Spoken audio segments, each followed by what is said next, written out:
اللہ الرحمن الرحیم۔ آج آپ اور میں کشف المحجوب کے درس میں شریک ہیں۔ حضور داتا صاحب رحمۃ اللہ علیہ کی اسی کشف المحجوب سے آج اور میں نے جو بحث پڑھنی ہے اس کا موضوع ہے احکام شریعت کا اثبات۔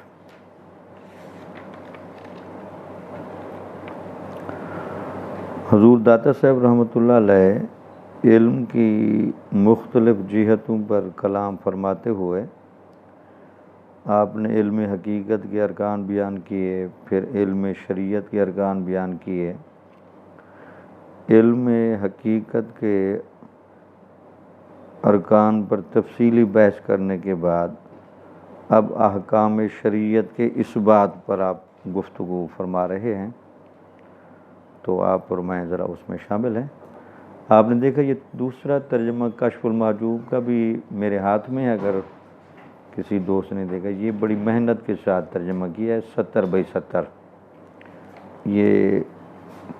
صوفی عبدالعزیز رائی جلندری صاحب ہیں جی، ضلع سیالکوٹ کے،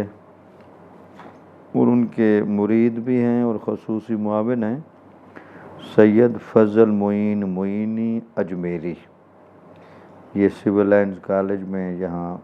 استاد ہیں شعبہ اردو کے۔ بہرحال ان کی خوبی یہ کہتے جی ہم نے 3-4 پرانے نسخوں کو سامنے رکھ کر جو فارسی کے تھے، پھر ایک ایک لائن کو سامنے رکھ کر ہم نے ترجمہ کرنے کی کوشش کی ہے۔ اچھا، باقی تراجم میں کہیں کوئی مسئلہ ہے کہ وہ یا مسنگ ہو جاتی ہے یا پھر وہ جو بات بیان کرتے ہیں وہ پہلی اور آگے آنے والی بات سے ذرا مختلف ہوتی ہے، تو ہو سکتا ہے جی وہ احتیاط کی وہ تمام صورتیں ملحوظ شاید نہیں رکھی گئی جو ترجمہ کے لیے ضروری ہوتی۔ احکام شریعت کے اثبات میں جملہ کہتے ہیں جی احکام شریعت کے اثبات کی دلیل یہ ہے کہ بندہ اعتقاد رکھے کہ اللہ تعالیٰ کی طرف سے ہماری جانب معجزات اور خوارق کے عادات کے ساتھ خدا کے بکثرت رسول مبعوث ہوئے ہیں۔ یعنی وہ کہہ رہے ہیں کہ احکام شریعت کا جو ثبوت ہمارے پاس ہے نا، وہ انبیاء کرام علیہم السلام کی ذوات گرامی ہیں کہ وہ دنیا میں تشریف لائیں، اور انبیاء کا مانا جانا یا تسلیم کیا جانا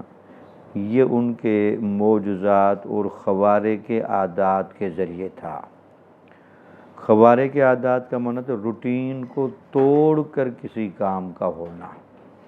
یعنی جہاں ایک عام روٹین ٹوٹ جاتی ہے تو معجزات انہوں نے انبیاء نے دکھائے، تو ان معجزات کے ذریعے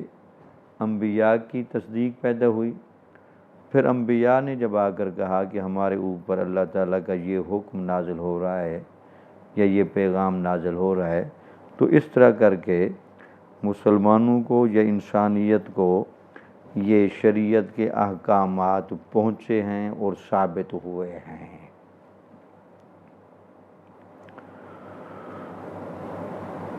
تو آپ نے دیکھا کہ وہی بات جو ایک مسلمانوں کا مسلمہ عقیدہ ہے کہ ادیان کے اندر بنیادی طور پر عمل کے میدان میں مرکزی حیثیت حاصل ہوتی ہے نبی کو۔ ویسے تو منتہا اور مقصد کے مقام میں تو اعلیٰ اور افضل منزل ہے معرفت الہی، لیکن عمل کے میدان میں اور تسلیم کرنے کے باب میں جب ہم چلتے ہیں تو پہلے تسلیم نبی کو کرنا پڑتا ہے، پھر انبیاء کے تسلیم کر لینے کے بعد پھر ان کے احکامات، پھر ان احکامات پر صحیح معنی میں عمل کر کے اللہ تعالیٰ کی معرفت تک بندہ پہنچتا ہے۔ تو وہی بات کر رہے ہیں کہ احکام شریعت میں جو اثبات ہوگا یہ انبیاء کو تسلیم کرنے سے ہوگا اور ان کے معجزات کو ماننے سے ہوگا۔ پھر لکھتے ہیں کہ ہمارے پاس دین اسلام کا صحیح اور حق ہونا یہ اس طرح ثابت ہوا کہ ہمارے رسول احمد مجتبی محمد مصطفیٰ صلی اللہ علیہ وسلم خدا کے برحق رسول ہونے کی حیثیت سے تشریف لائے۔ تو پھر حضور پر پہلے ایمان ہوا، پھر آپ کے احکامات پر ایمان ہوا، پھر اس طرح کر کے احکامات کا ثابت ہونا ہمارے اوپر یقینی ہو گیا۔ آگے فرماتے ہیں آپ کے معجزات بہت ہیں اور آپ نے جو بھی غیب و ظاہر کی باتیں بیان فرمائیں سب حق ہیں۔ یعنی اس میں اشارہ یہ ہے کہ حضور نبی اکرم صلی اللہ علیہ وسلم تمام انبیاء سے افضل ہیں، اس لیے اللہ تعالیٰ نے آپ کو معجزات بھی سب سے زیادہ عطا فرمائے، اور آپ نے غیب کی باتیں بتائیں یا ظاہر کی باتیں بتائیں وہ بھی ساری حق ثابت ہوئیں۔ اس طرح کر کے لوگوں پر حضور نبی اکرم صلی اللہ علیہ وسلم کی رسالت کی تصدیق پیدا ہوئی، اور اسی رسالت کی تصدیق کے پیدا ہونے کے بعد دین اسلام کی حقانیت ظاہر ہوئی۔ اب یہ دیکھ لیں، یہ ایک بدقسمتی سمجھیں یا تشریح میں ذرا صحیح رخ کی طرف دھیان نہ دینا سمجھیں۔ یہ اب دیکھیں کہ یہ حضور داتا صاحب جس زمانے میں یہ گفتگو کر رہے ہیں تو ہمیشہ عملی طور پر تسلیم و رضا میں بات چلے گی نبی سے۔ تو نبی کی ذات مذہب کے باب میں انتہائی مرکزی حیثیت رکھتی ہے۔ اب بہت ساری تبلیغیں ہوتی ہیں، باتیں ہوتی ہیں، ڈسکشن ہوتی ہے، اور عمومی تاثر یہی دیا جاتا ہے کہ نہیں، کوئی نبی کی زیادہ اہمیت تو نہیں بنتی، اس کو تو آپ نعوذ باللہ قاصد سمجھ لیں، یا بعضوں نے ذرا اس سے بھی تھوڑی لو زبان استعمال کی، ڈاکیا سمجھ لیں، یا اس طرح خط بھیجنے والا سمجھ لیں، پیغامبر سمجھ لیں، بس اس کا کام ہے خط دے جانا، باقی وہ کیا خط میں ہے یا اس کی کیا حیثیت بنتی ہے۔ تو بہرحال تو آپ نے دیکھا کہ یہ جتنی بھی سوچ ہے یہ بنیادی طور پر ہمارے اسلاف اور صوفیاء نے جو نقطہ نظر دیا ہے یہ اس سے ہٹ کر ہے۔ اس سے تنقیص رسالت کے بہت سارے پہلو نکلتے ہیں۔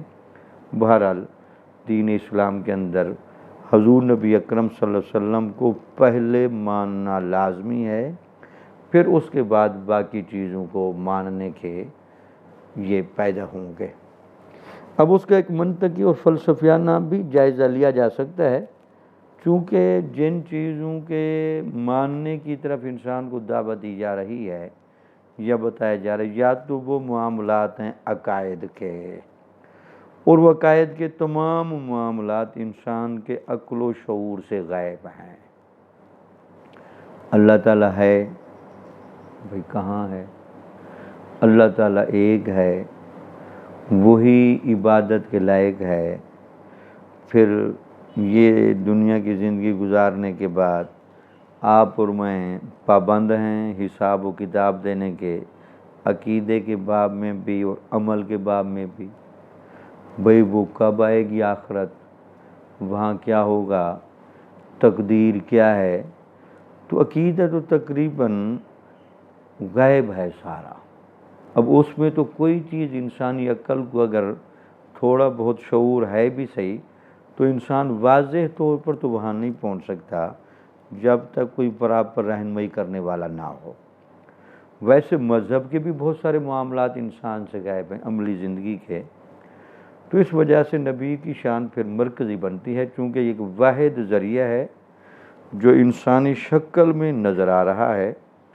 تو اسی لیے حضور نبی اکرم صلی اللہ علیہ وسلم نے جب اپنی نبوت کا دعویٰ کیا تو کافروں نے جب انکار کیا تو قرآن نے آپ کا جواب نقل کیا، لَقَدْ لَبِثْتُ فِيكُمْ عُمُرًا مِّن قَبْلِهِ أَفَلَا تَعْقِلُونَ،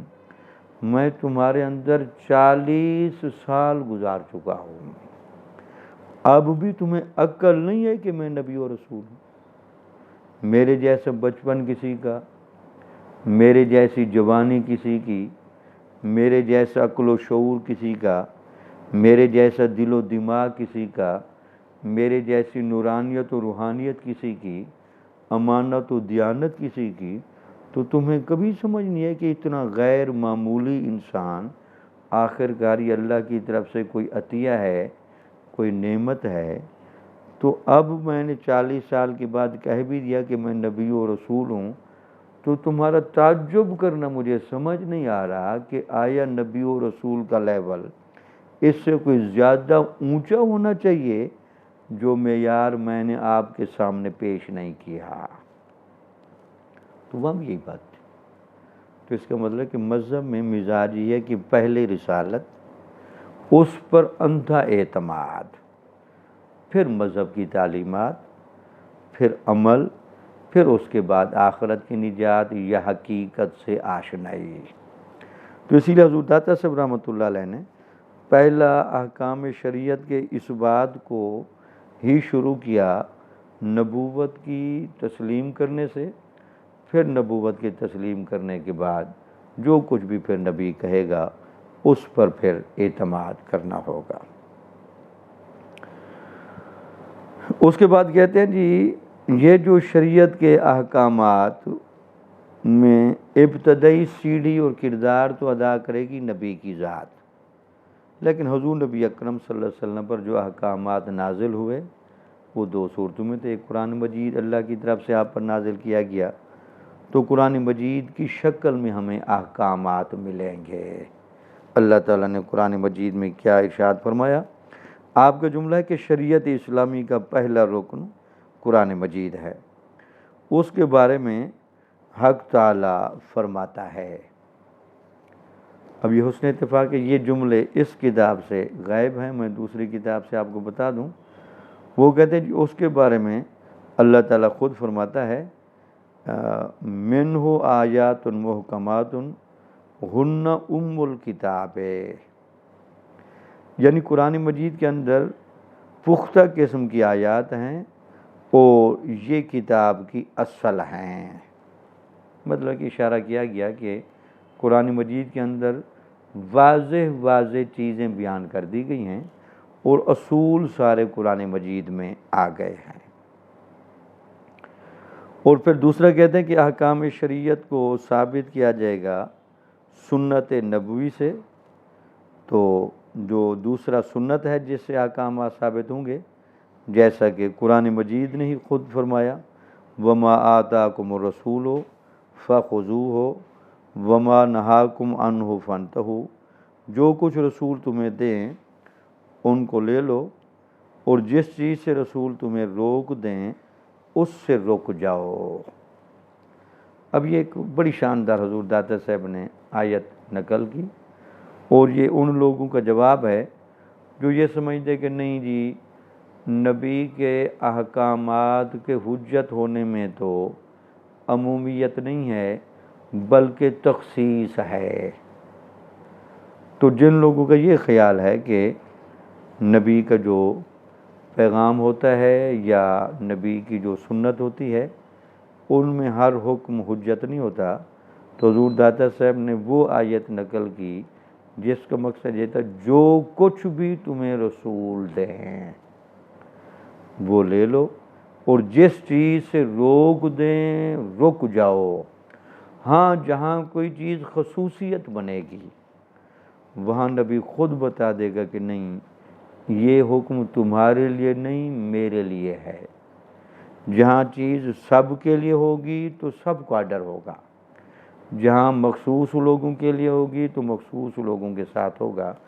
تم نے خود اپنی طرف سے طے نہیں کرنا،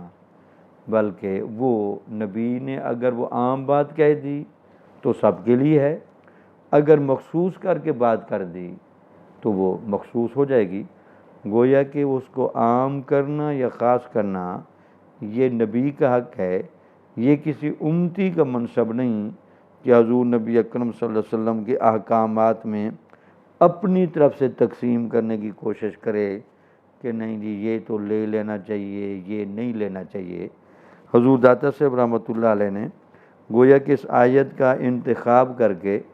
اپنا علمی مزاج بھی بتا دیا کہ ہمارے صوفیاء کے ہاں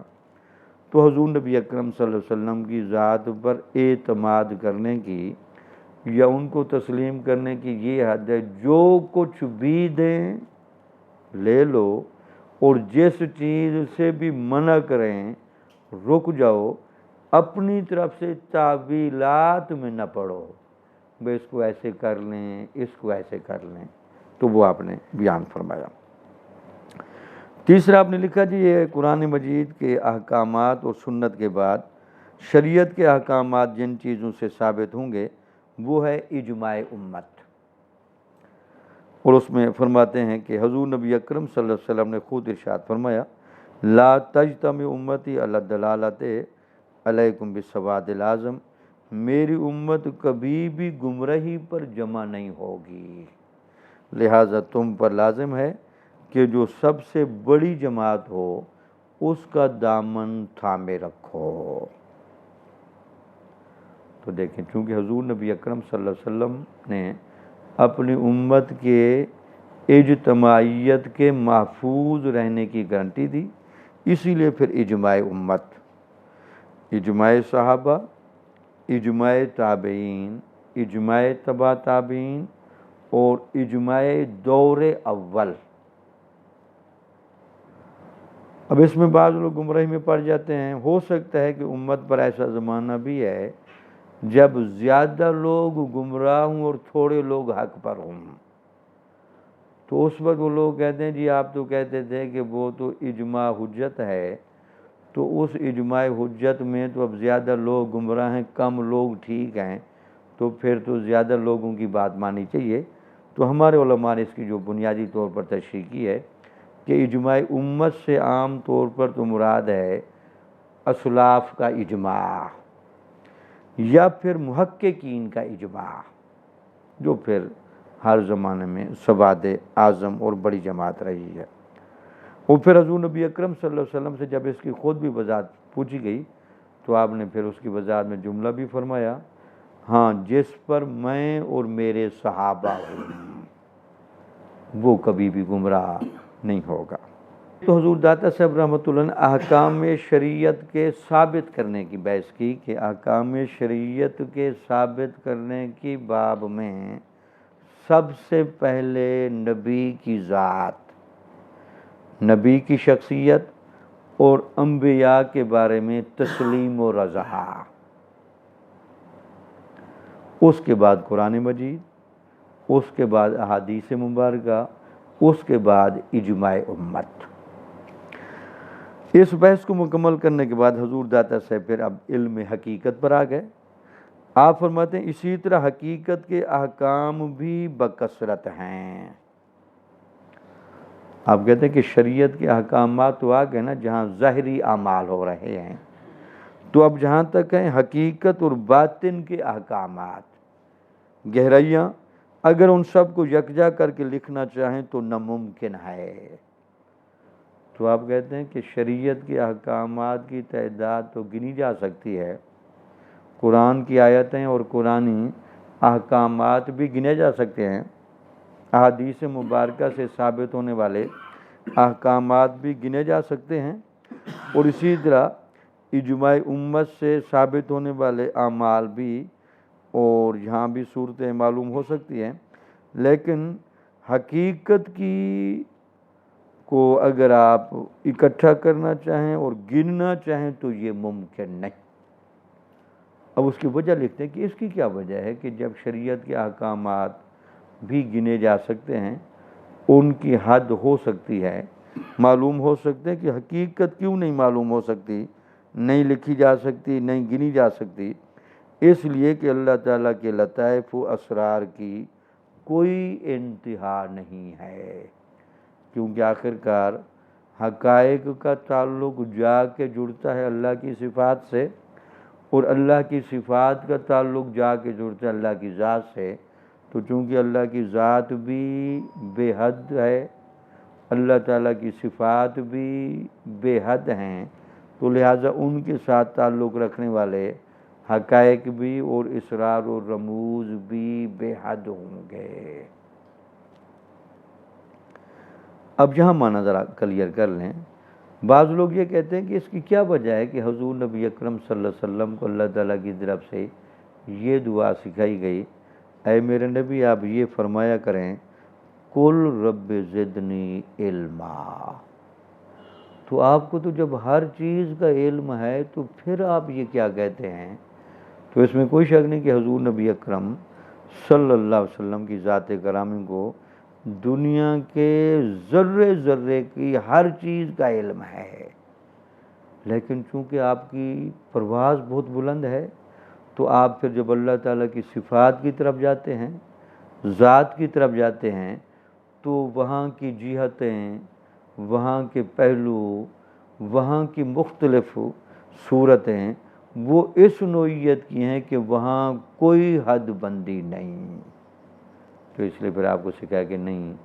آپ زیادہ سے زیادہ قرب مانگیں، زیادہ سے زیادہ حضوری مانگیں، اور آپ علم کی انتہاؤں تک پہنچنے کی کوشش کریں۔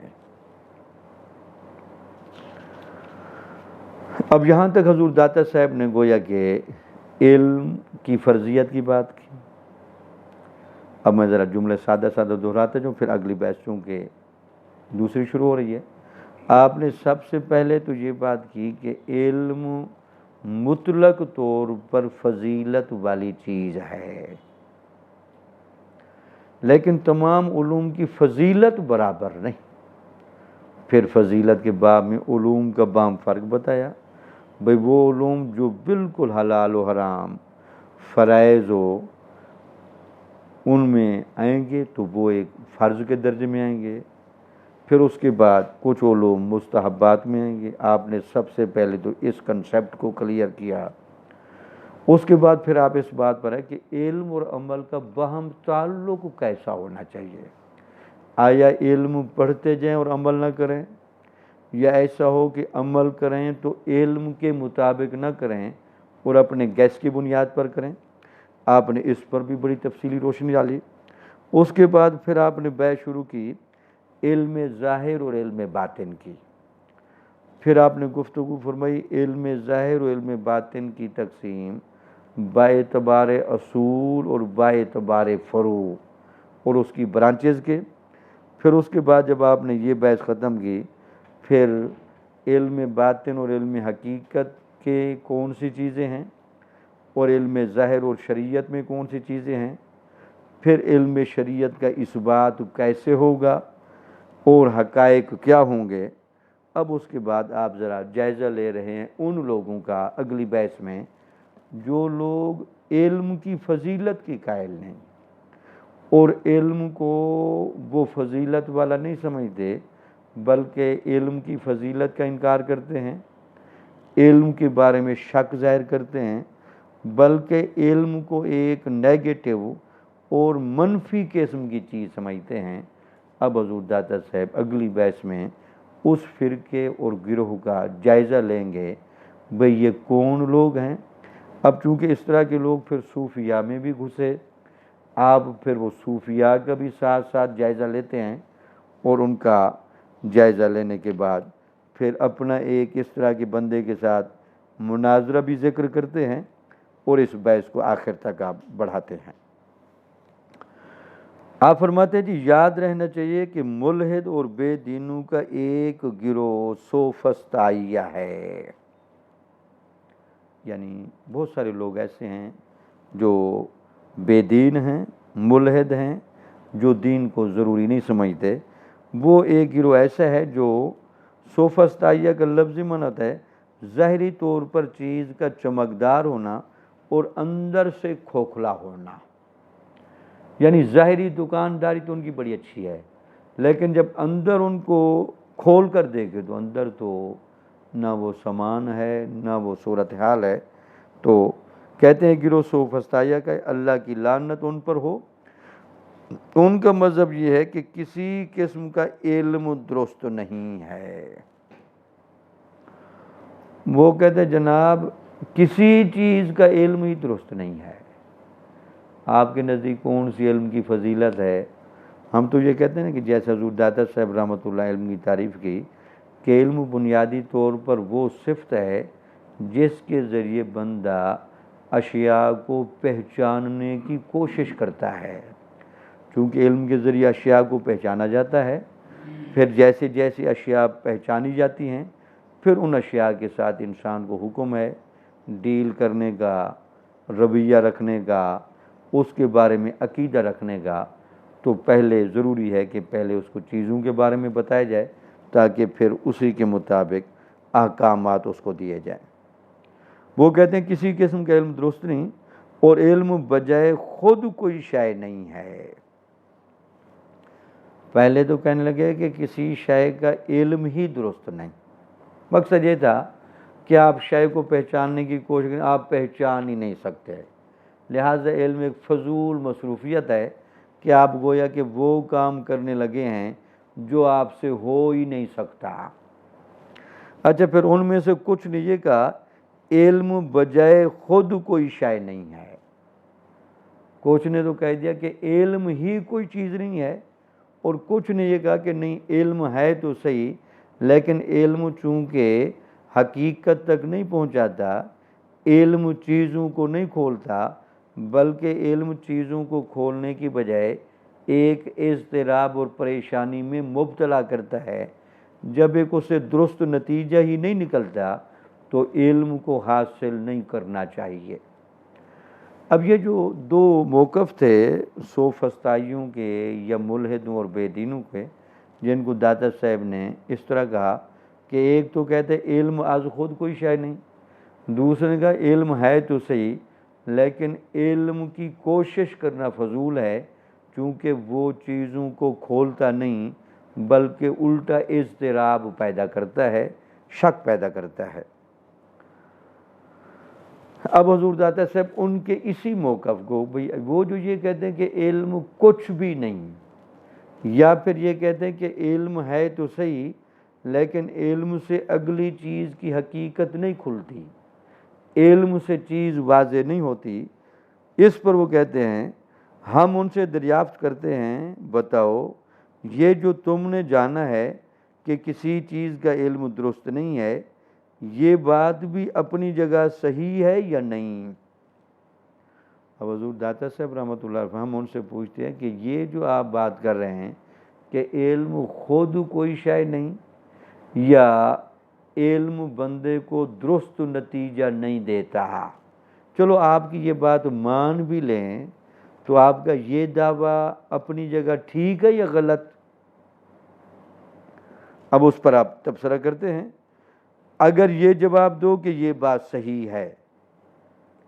اگر تم یہ کہو کہ یہ بات ٹھیک ہے کہ واقعی علم کوئی حقیقت نہیں، تو تم نے خود علم کا اقرار کر لیا۔ مطلب یہ ہے کہ جب تم یہ کہتے ہو کہ کسی چیز کا علم ہی ٹھیک نہیں تو یہ جملہ تمہارا ٹھیک ہے۔ اگر تم کہو جی یہ جملہ تمہارا ٹھیک ہے تو ہم آپ سے پوچھیں کس بنیاد پر ٹھیک ہے، تو آپ کہیں گے میرے نظریے اور علم کی بنیاد پر ٹھیک ہے، تو اس کا مطلب ہے آپ ایک طرف سے علم کی نفی کر رہے ہیں اور دوسری طرف سے آپ علم کو ثابت کر رہے ہیں۔ یہ آپ کی الٹی منطق ہے کہ آپ خود کہتے ہیں کسی علم یا تو ہے ہی کچھ نہیں یا پھر یہ ایک درست نتیجے تک پہنچاتا ہی نہیں۔ چلو آپ نے کہا یہ درست نتیجے تک نہیں پہنچاتا، آپ کی یہی بات ہی ہم اسی کرائٹیریے پر تول دیتے ہیں، چلو یہ کہا کہ درست نتیجے تک نہیں پہنچاتی، یہ بات ٹھیک ہے، تو اگر وہ کہتے ہیں ہاں ٹھیک ہے، یہ آپ کو کیسے پتہ چلے ٹھیک ہے؟ تو آپ کی یہ بات تو تب ٹھیک ہوتی جب آپ علم کو کوئی حقیقت مانیں، تو اس کا مطلب آپ ایک طرف سے علم کا انکار کرتے ہیں اور دوسری طرف سے آ کر آپ نے خود علم کی تصدیق کر دی۔ اچھا، پھر آپ فرماتے ہیں اگر یہ کہو کہ یہ صحیح نہیں ہے تو جو چیز بجائے خود صحیح اور درست نہ ہو اس سے محاسبہ کرنا محال ہے۔ اگر تم یہ کہو کہ تمہارا یہ جملہ ہی ٹھیک نہیں ہے، یا تو یہ کہو نا تمہارا جملہ یہ ٹھیک ہے، تو پھر ہمیں بتاؤ کس طرح ٹھیک ہے؟ تو تم کہو گے جی ہم یہ بات علم کی بنیاد پر کر رہے ہیں، تو علم کو تو آپ کہتے ہیں کہ صحیح نتیجے تک پہنچاتا نہیں، تو آپ کا نظریہ پھر کیسے درست ہو گیا؟ تو تم تو پھر علم کی نفی بھی کرتے ہو، علم کو ثابت بھی کرتے ہو۔ اگر تم یہ کہو کہ یہ بات ہماری ٹھیک نہیں ہے، یعنی یہ بات ٹھیک نہیں ہے کہ علم کوئی چیز نہیں ہے، یا علم درست نتیجے تک نہیں پہنچاتا، اگر تم خود کہتے ہو کہ تمہاری یہ بات ٹھیک نہیں ہے، تو حضور داتا صاحب فرماتے ہیں تو پھر تو تم نے، اگر تم یہ جواب دو کہ یہ بات صحیح ہے، یہ بات صحیح نہیں ہے، تو صحیح بات جو نہ ہو اس سے تو محاسبہ کرنا ناممکن ہے۔ یا تو یہ بتاؤ کہ یہ جو بات تم نے کی صحیح ہے، اگر یہ بات صحیح ہے تو اس کا مطلب تم علم کے قائل بھی ہو، علم کے منکر بھی۔ اگر تم خود کہو کہ تمہارا یہ دعویٰ ٹھیک نہیں ہے، تو پھر جو ایک دعویٰ ہی ٹھیک نہیں، تو جو دعویٰ ٹھیک نہ ہو اس کی بنیاد پر محاسبہ کرنا، اس کی بنیاد پر گرفت کرنا، اس کی بنیاد پر اعتراض کرنا، یہ تو ویسے ہی درست نہیں ہے۔ تو حضور داتا صاحب کا جہاں آپ نے جواب دیکھا تو کتنے انہوں نے ان کے اپنے دعوے کو ہی غلط ثابت کیا کہ علم کو تم مانتے بھی نہیں ہو اور مانتے بھی ہو، اور کبھی تم جہالت کو علم پر فیصلہ کرنے والا بنا دیتے ہو۔ آگے جملہ فرماتے ہیں کہ ایسے شخص سے بات کرنا بھی دانائی نہیں ہے۔ تو اب کہتے ہیں کہ اس طرح کے لوگ موجود ہیں جو علم کی فضیلت کے منکر ہیں، وہ جگہ جگہ پھیلے ہوئے ہیں، تو ایسے لوگوں سے جھگڑنا، بات کرنا، یہ عقل مندی کے خلاف ہے۔ بے دینوں کا وہ گروہ جو اس نظریے پر باتیں کرتا اور خیال رکھتا ہے کہ ہمارا علم کسی چیز میں صحیح نہیں ہے، لہٰذا ہر چیز کے علم کو ترک کرنا اس کے ثابت کرنے سے زیادہ کامل ہے، تو ان کا یہ نظریہ خیال ان کی حماقت و جہالت پر مبنی ہے۔ اب دوسرے پہلو کا آپ نے بھی اندازہ لگایا، کچھ لوگوں نے کہا کہ علم ہی خود کوئی چیز نہیں ہے، اور کچھ نے یہ کہا کہ علم تو ہے لیکن علم صحیح نتیجے تک نہیں پہنچاتا، یا علم سے چیزیں واضح ہونے کی بجائے چیزیں مزید الجھاؤ کا شکار ہو جاتی ہیں۔ جیسے ہمارے معاشرے میں بھی کچھ لوگوں کا آپ نے مزاج دیکھا ہوگا، جب علمی بحث چھڑیں تو وہ کہتے ہیں یہ اختلافات آپ پیدا نہ کریں، یہ بحث نہ کریں۔ ہاں یہ ضرور ہے کہ علم میں مغالطے ہوتے ہیں، علم میں شک بھی رہ جاتا ہے، لیکن علم چونکہ کلیئر کرنے والی چیز ہے تو علم کی گہرائی میں اترنا چاہیے، صحیح دلائل تک پکڑنا چاہیے، تو صحیح دلائل تک آپ جائیں گے تو چیزیں واضح ہو جائیں گی۔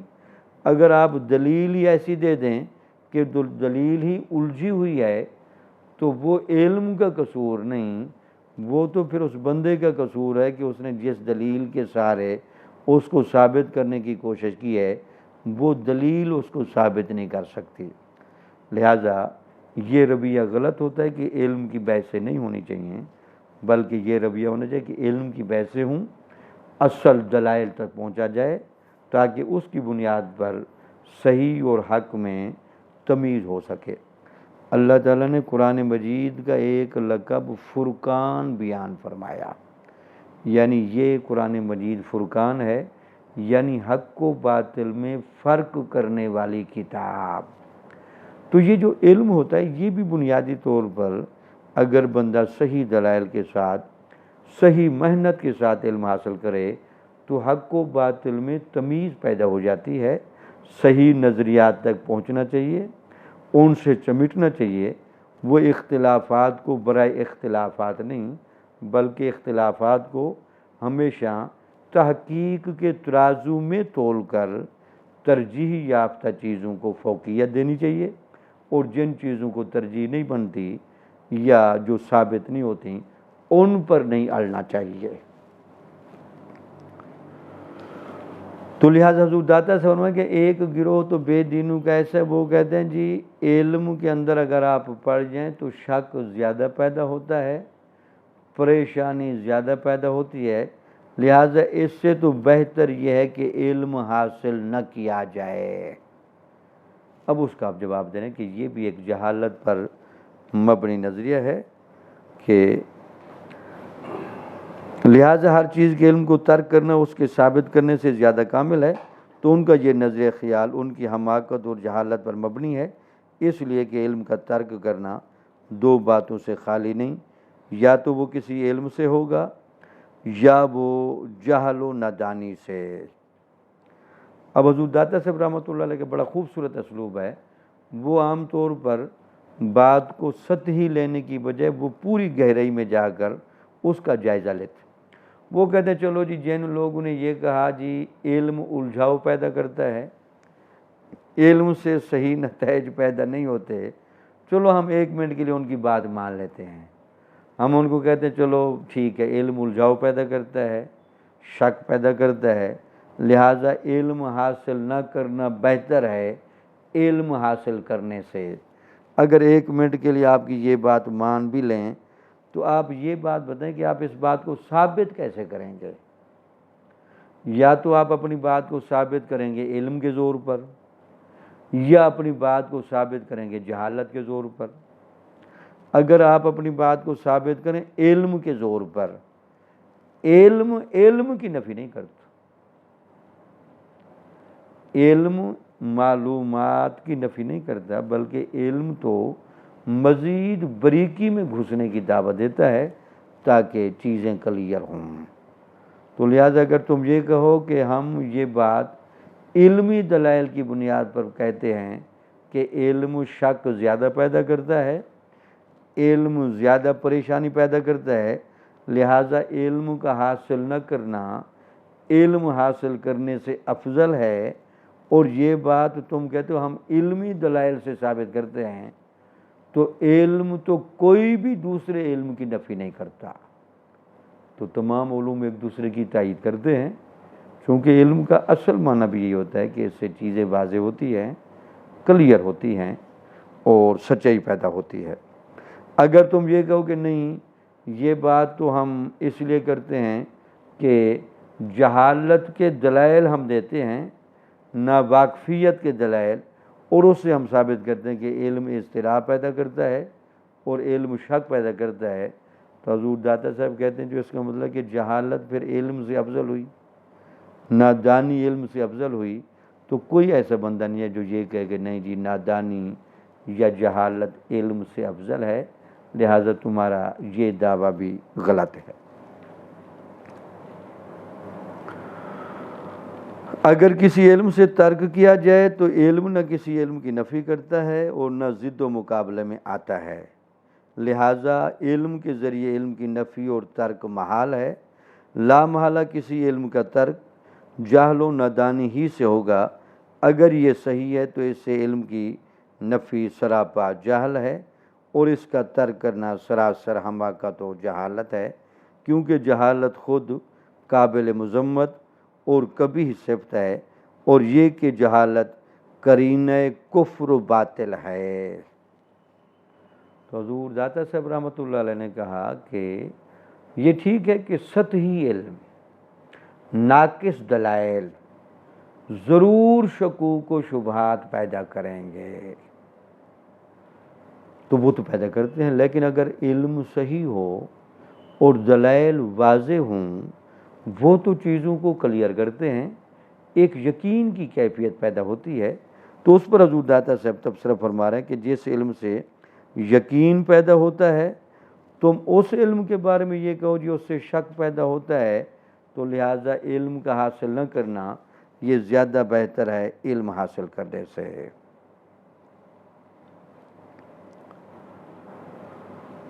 اب حضور داتا صاحب کچھ ان مشائخ کا یا صوفیاء کی لائنوں میں گھسے ہوئے ان لوگوں کا تذکرہ بھی کرنا چاہتے ہیں، شاید جنہوں نے اپنی مجالس میں اب علم کے بارے میں کلیئر کرنا چاہیے، وہ جو علم ناقص ہو، دلائل کے ساتھ موافقت نہ رکھا ہو، یا غلط دلائل کی بنیاد پر جس کو کھڑا کیا گیا وہ تو علم ناقص ہوگا، شک بھی پیدا کرے گا، پریشانی بھی پیدا کرے گا، ایسے علم سے تو بچنا چاہیے۔ خود حضور نبی اکرم صلی اللہ علیہ وسلم کے آگے دعا بھی حضور داتا صاحب کہیں نقل فرمائیں گے کہ حضور نبی اکرم صلی اللہ علیہ وسلم نے خود بھی ایسے علم سے پناہ مانگی ہے جو علم نفع نہ دے، جو فائدہ نہ دے،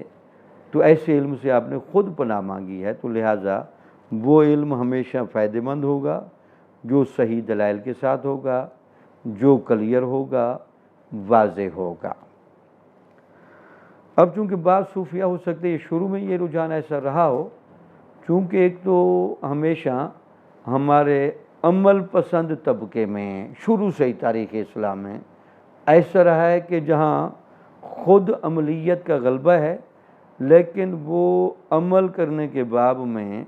شریعت کے اندر دی گئی ہدایات کو پڑھنے کی کوشش نہیں کرتے، آج خود عمل کرنا اور گیس پر چلنا۔ تو چونکہ ایسی بعض اوقات کہہ لیں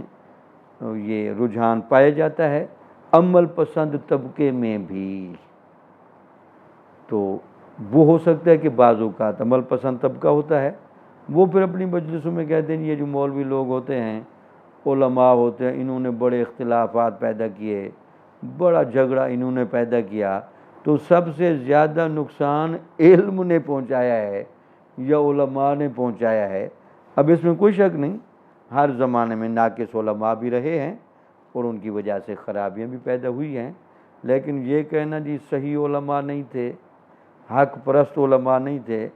اہل سنت والجماعت کے محققین علماء کسی زمانے میں نہیں رہے، تو یہ بات غلط ہے۔ ہر زمانے میں صحیح علماء رہے ہیں، دلائل بھی رہے ہیں، اور قرآن و حدیث کی شکل میں واضح ہدایات بھی ہمارے پاس موجود ہیں۔ ہاں کوئی بندہ اگر اس گہرائی میں اترنا چاہے تو علم کا اصل چہرہ اس کو ضرور نظر آ سکتا ہے، اور اس وجہ سے وہ علم کو فضیلت دے گا۔ یا پھر یہ بھی ایک امکان ہے، بعض صوفیہ جو تصوف کی طرف بعض لوگ آئے، پھر انہیں محنت کی، عبادت کی، تو ہو سکتا ہے محنت اور عبادت کی وجہ سے ان کو روحانی روشنی ملی، اب وہ علم بھی پڑھتے رہے تو وہ کہنا شروع کر دیا علم سے تو ہمیں اتنا فائدہ نہیں ملا جتنا عمل سے ملا، تو وہ پھر ان چیزوں میں چونکہ توازن قائم نہیں رکھ سکتے، اب عمل نے کرنے ہیں اپنے اثرات، علم نے دکھانے ہیں اپنے اثرات۔ علم کا بنیادی طور پر کام یہ نظریے کی کلیئرٹی، عمل کا بنیادی طور پر کام یہ ہے کہ آپ ایک چیز پر عمل کر کے اس سے روحانی روشنی حاصل کریں، برکت حاصل کریں، ثواب حاصل کریں۔ تو دونوں چونکہ کام ہی الگ الگ ہیں، اب ہو سکتا ہے جس بندے نے 20 سال علم حاصل کیا، اب 2 سال اس پر عمل کیا تو وہ ایک مرتبے پر آیا، روشنی پر آیا، اور اس کو روحانی اطمینان ملا، تو اس نے کہنا شروع کر یار عمل کرنا تو زیادہ بہتر ہے علم سے، لہٰذا علم میں عمر نہ ضائع کرو، زیادہ عمل کرنے کی طرف آؤ۔ بہرحال اس طرح کی چونکہ بحثیں حضور داتا صاحب رحمۃ اللہ علیہ کے زمانے میں بھی ہوتی تھیں، اب حضور داتا صاحب ذرا اس کا بھی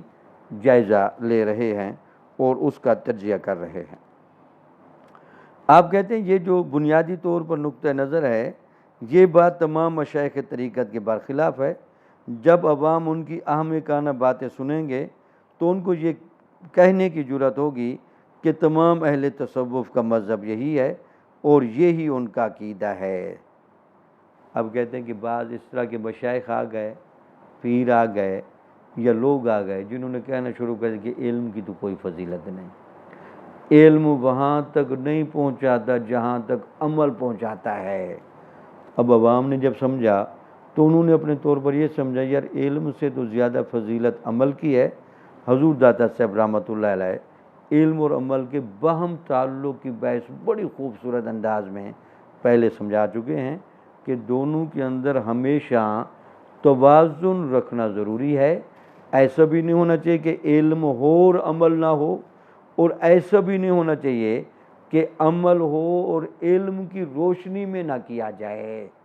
دونوں جگہوں پر خامیاں لازم ہے گی، لہٰذا ضروری یہ ہے کہ علم بھی ہونا چاہیے اور اس کے مطابق عمل بھی ہونا چاہیے۔ تو یہاں فرما رہے کہ بعض نے یہ جو کہا جی علم تو فضیلت والی چیز نہیں، یا علم کو حاصل کرنے پر محنت نہیں کرنی چاہیے، اتنی کوشش نہیں کرنی چاہیے، تو حضور داتا صاحب فرماتے کہ جب عوام ان کی احمقانہ باتیں سنیں گے تو ان کو یہ کہنے کی جرأت ہوگی کہ تمام اہل تصوف کا مذہب یہی ہے اور یہی ان کا عقیدہ ہے۔ تو وہ تو پھر ایسے صوفیہ کے لوگ صحبت میں بیٹھتے ہیں، وہ تو پھر جب وہاں سے اٹھ کر آتے ہیں وہ تو یہی کہتے ہیں جناب ہمارے مرشد نے کہا کہ علم حاصل نہ کریں